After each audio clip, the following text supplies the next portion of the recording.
Pagkatapos ng matinding trade ng Rain or Shine at ng Phoenix, ngayon naman daw ang balita, San Miguel Beer naman ang susunod.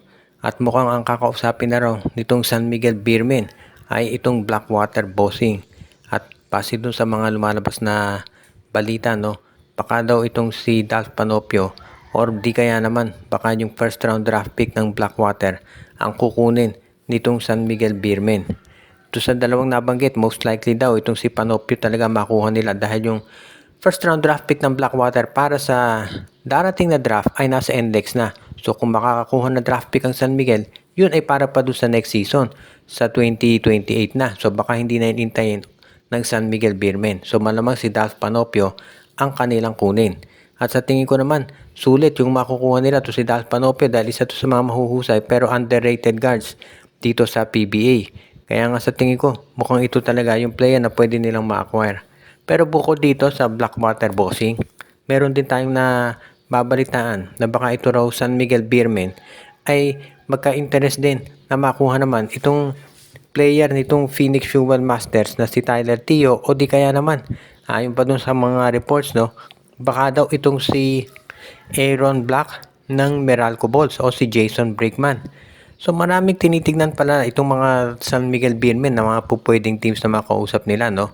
Itong Blackwater, Meralco, pati na rin itong Phoenix na siya nga nagpapatunay na talagang interesado itong San Miguel na kumuha ng isa pang point guard.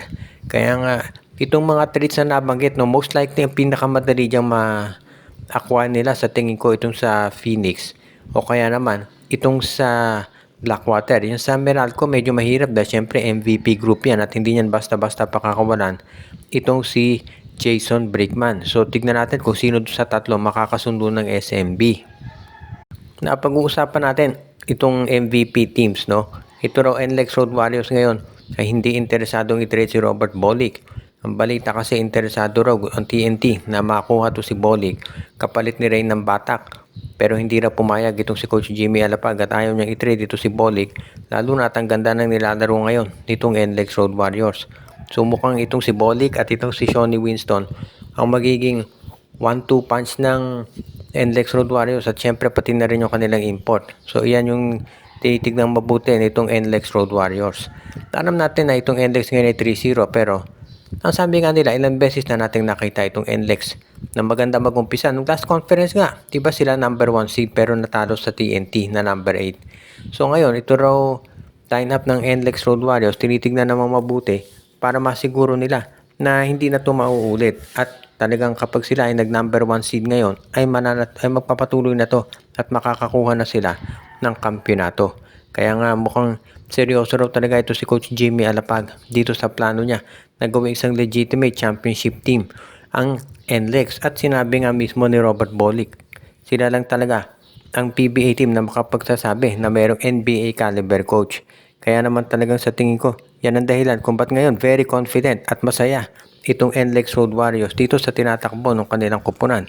Dahil syempre, ibang klase rin mag-coach itong si Jimmy Alapag. Nakikita naman natin na maganda nilalaro talaga nitong NLEX. At kahit na nahahabol yung mga lamang nila, nagpapakita sila na meron silang composure. At yan ang dahilan kung bakit ngayon ayaw nang i-trade ng NLEX ito si Robert Bolick at si Shawnee Winston. Dahil alam nila, nakakailanganin talaga nila ang mga nabanggit na players para maging mas maganda at maging tuloy-tuloy na yung ilalaban nila dito sa mga darating pa na mga mas matitinding mga games sa Governors Cup.